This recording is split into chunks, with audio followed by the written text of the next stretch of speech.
क्या मसीहियों को ख्वाबों को सीरियस लेना चाहिए? और क्या शैतान ख्वाब के जरिए से हमें धोखा दे सकता है? आइए जानते हैं इस एपिसोड में। तो क्या आप तैयार हैं? हेलो दोस्तों and welcome back to Bible क्या कहती है के एक नए एपिसोड में। मैं आपकी होस्ट रेचल एजाज आपकी खिदमत में हाजिर हूँ। तो शुरू करते हैं आज का एपिसोड। तो आज हम बात करने जा रहे हैं एक ऐसे सफर के बारे में जो सिर्फ सोने से तय होता है। आज का मेरा टॉपिक ऐसा है जो हम सब ने देखा हुआ है, कभी आंखें खोलकर तो कभी आंखें बंद करके। जी हाँ, मैं बात कर रही हूँ ड्रीम्स की और ख्वाबों की दुनिया में हुकूमत करने वाले सैंडमैन की। कभी ख्वाब हमें हंसाते हैं तो कभी ख्वाब हमें रुलाते हैं, कभी ख्वाब इमेजिनेशन होते हैं तो कभी ख्वाब कोई पैगाम लाता है। लेकिन क्या आपने कभी सोचा है कि ख्वाब सिर्फ सोने का नतीजा है या इससे कोई इंपॉर्टेंट चीज भी हम जान सकते हैं? और सबसे ज्यादा इंपॉर्टेंट बात कि बाइबल इसके बारे में क्या कहती है और इसकी तारीख क्या है। तो चलिए हम इस दिलचस्प सफर पर चलते हैं कि ख्वाबों के असल मायने जान सकें।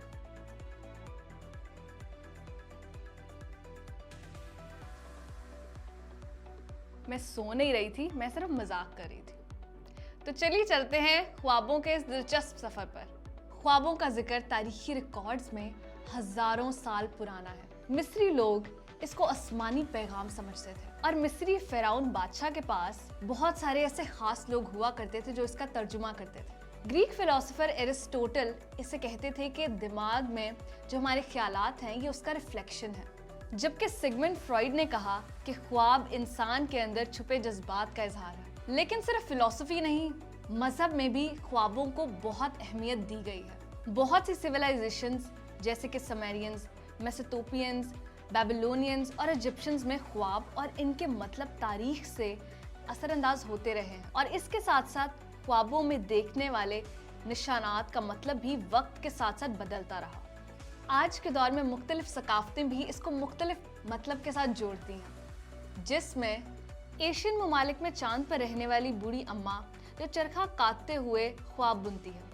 ये अमेरिकन कॉन्टिनेंट्स का ड्रीम कैचर जैसे बिस्तर को ऊपर लटकाने से बुरे ख्वाब नहीं आते। और हमारे टीवी शोज का सैंडमैन जो अब एक क्यूट एनिमेटेड कैरेक्टर से एक मिस्टीरियस देवता में तब्दील हो गया है। दोस्तों, बाइबल में भी ख्वाबों के किरदार बहुत स्ट्रॉन्ग है।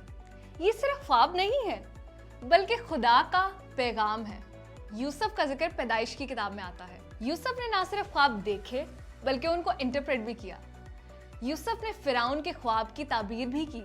अगर इसके बारे में हम और बात करें तो दानियल को खुदा ने सलाहियत दी कि ख्वाबों का मतलब बता सके। उसने बादशाह के ख्वाब का मतलब बताया और इससे उसकी इज्जत बहुत बढ़ गई। और इसी तरह अगर हम बात करें न्यू टेस्टामेंट की तो यूसुफ को ख्वाब आया कि वो मरियम से शादी करे।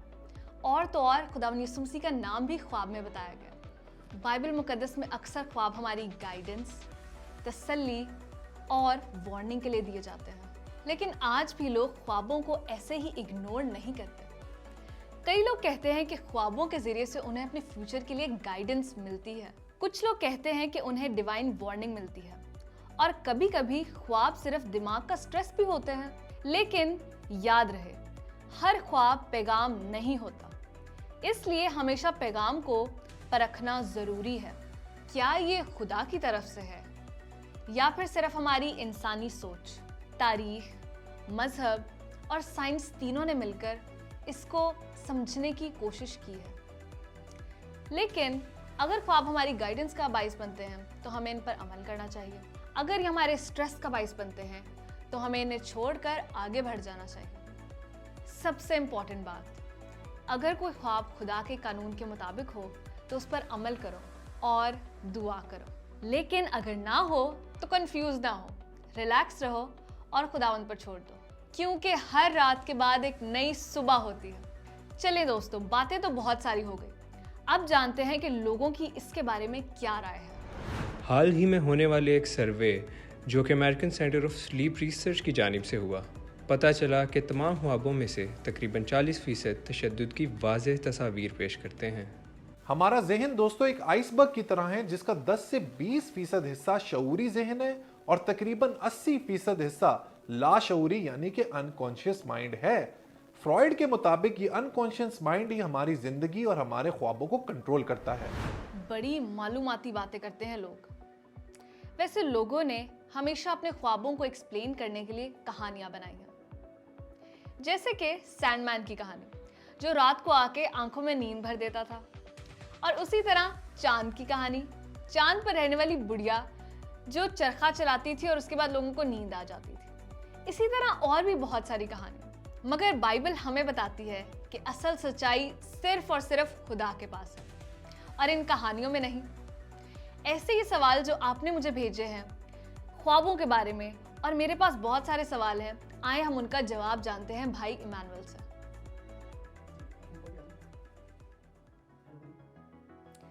हेलो इमानुएल भाई, कैसे हैं आप? जी रेचल, मैं बिल्कुल ठीक हूँ, खुदा का शुक्र है। आप ठीक हैं? मैं भी बिल्कुल ठीक। तो क्या आप जानते हैं हमारा आज का सवाल क्या है? मेरा ख्याल है कि ये टॉपिक बड़ा दिलचस्प है और बड़ी दिलचस्प गुफ्तगू इस पर हम कर सकते हैं और विल एंजॉय इट। ये रहा पहला सवाल आपकी स्क्रीन पर। क्या बाइबल मुकद्दस सैंडमैन या इस तरह के ख्वाब दिखाने वाले किरदार के बारे में कुछ कहती है? हाँ जी, सैंडमैन एक्चुअली एक फिक्शनल कैरेक्टर है और जिसे हम अफसानवी किरदार कह सकते हैं। बाइबल हमें इसके बारे में कुछ नहीं बताती क्योंकि बाइबल हकीकत पर, सच पर मबनी है। इसमें अफसानवी बातें मौजूद नहीं हैं, इसलिए इसका कोई जिक्र हमें खुदा के कलाम में नहीं मिलता। इसके साथ ये रहा दूसरा सवाल। क्या मसीहियों को ख्वाब को सीरियसली लेना चाहिए? और क्या शैतान ख्वाब के जरिए से लोगों को धोखा दे सकता है? अच्छा जी, ये बड़ा संजीदा सवाल है और इसका जवाब भी बड़ा ज़रूरी और अहम है, और हमारे लोगों में, नौजवानों में भी बेदारी होना और इसको सीखना बहुत ज़रूरी है। कुछ लोग इसको इस तरह से लेते हैं कि जब भी उन्हें कोई भी ख्वाब आ जाए उनकी कोशिश होती है कि इसमें से कुछ ना कुछ निकालना चाहिए, और वो फिर मुख्तलिफ़ लोगों को बताना शुरू कर देते हैं कि जी मैंने ये देखा, मैंने वो देखा। हमारा जो ब्रेन है ये एसोसिएट है असल में हमारी डेली रूटीन्स के साथ, एक्टिविटीज़ के साथ।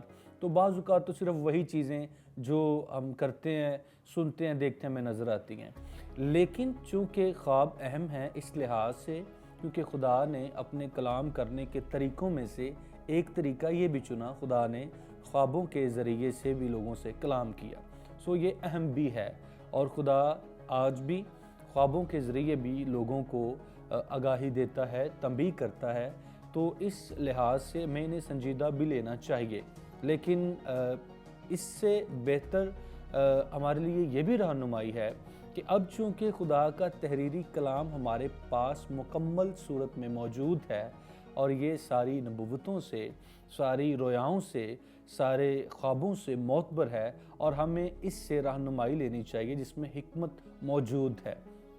बिल्कुल सही बात की आपने। हाँ जी, मैं साथ साथ आपको ये भी बताना चाहता हूँ कि इब्लीस भी, शैतान भी कोशिश करता है कि वो हमारे जहन तक रसाई करे और ख्वाबों के ज़रिए लोगों को गुमराह कर सके।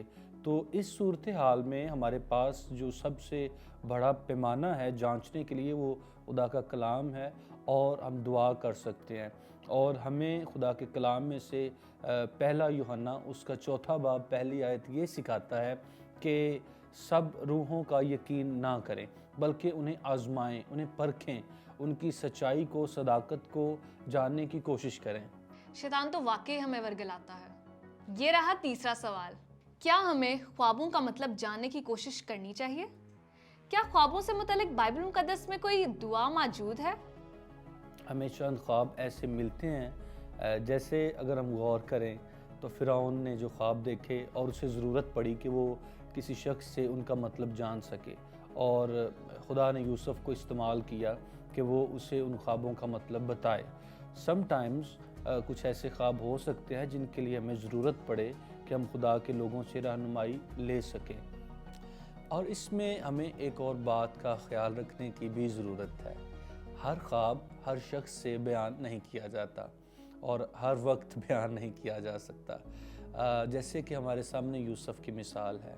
जब उसने अपने ख्वाब अपने भाइयों को बताए कि तुम्हारे जो पोले हैं उन्होंने मेरे पोले के आगे गिरकर सजदा किया, और फिर उसने बताया कि चाँद और सूरज और सितारे मुझे सजदा कर रहे हैं। तो वो उससे जेलस होना शुरू हो गए, और जिसके नताइज फिर ये हुए कि उसे मुश्किलात का सामना करना पड़ा। और हर ख्वाब का मतलब तलाश करना भी बहुत ज़रूरी नहीं है। हमें ज़रूरत है कि हम खुदावंद के हजूर फ़रोतनी से रहें, और टाइम पे खुदावंद ख़ुद अब चीज़ों को रिवील करता है हम पे। और जैसे हम देखते हैं कि यूसुफ जो याकूब का बेटा था, और फिर यूसुफ जो मुकद्दसा मरियम का मंगेतर था, उस पर भी खुदा ने ख्वाब को ज़ाहिर किया और उसको रिवील किया। और इसी तरह दानिएल पर जो भी मुख्तलिफ़ ख्वाबों को खुदा ने ज़ाहिर किया और उसको उनकी वजाहत दी। So we should wait for the right time and we should wait upon the Lord to reveal the things. Thank you. सभी सवालों के जवाब बहुत इंटरेस्टिंग थे। ये रहा आखिरी सवाल, क्या कभी दानियल ने कहा होगा, ए खुदा, क्या मैं कोई एक रात बिना ख्वाब देखे गुजार सकता हूँ? हाँ जी, टू बी वेरी ऑनेस्ट, अगर मैं अपना पर्सपेक्टिव पेश करूँ तो दानिएल को भी शायद कभी ना कभी फील होता होगा कि खुदावंद एक रात किसी ख्वाब के बगैर भी गुजर जाए, वो थका हुआ महसूस करता होगा। लेकिन हमें ये जानना बड़ा ज़रूरी है कि जब खुदा हमें कोई रोया देता है, कोई ख्वाब देता है, तो ये बड़ी अहम और बहुत भारी ज़िम्मेदारी है, जिसके लिए हमें फ़ख्र महसूस करना चाहिए कि खुदा ने अपने प्लान का, अपने काम का हिस्सा हमें भी बनाया है। और हमें कभी किसी सूरत में भी किसी बुराई से या किसी ख्वाब से डरना नहीं चाहिए, बल्कि हमें इन्हें खुदा के कदमों में लाना चाहिए और उससे जानने की कोशिश करनी चाहिए कि इन मालूमात के साथ हमें क्या करना है। बिल्कुल सही बात की आपने। हाँ जी, मुझे उम्मीद है कि मैं आपके सवालों के जवाब और आपके दोस्तों के सवालों के जवाब दे पाया हूँगा। लेकिन अगर कहीं कोई कमी रह गई है किसी जवाब में, तो उसके लिए माजरत, और जो जवाब मैंने दिए हैं उनसे गुजारा करें और आइंदा हम इससे बेहतर कोशिश करेंगे। इसके साथ मुझे इजाज़त दें। Thank you so much. वाकई दानियल की कहानी बहुत इंटरेस्टिंग है। थैंक यू सो मच भाई, आपने बहुत तहकीक से हमारे सवालों के जवाब दिए। दोस्तों, ख्वाब तो आते रहेंगे, चाहे वो खुली आंखों के साथ क्यों ना हो। ऐसे ही अपने सवाल हमें भेजते रहिए, चाहे वो कितने ही बड़े और अजीब क्यों ना हो। ये शो है बाइबल क्या कहती है। नीचे दिए गए लिंक पर अपने सवाल हमारे साथ जरूर शेयर करें। तब तक के लिए अपना बहुत सारा ख्याल रखें। Good bye.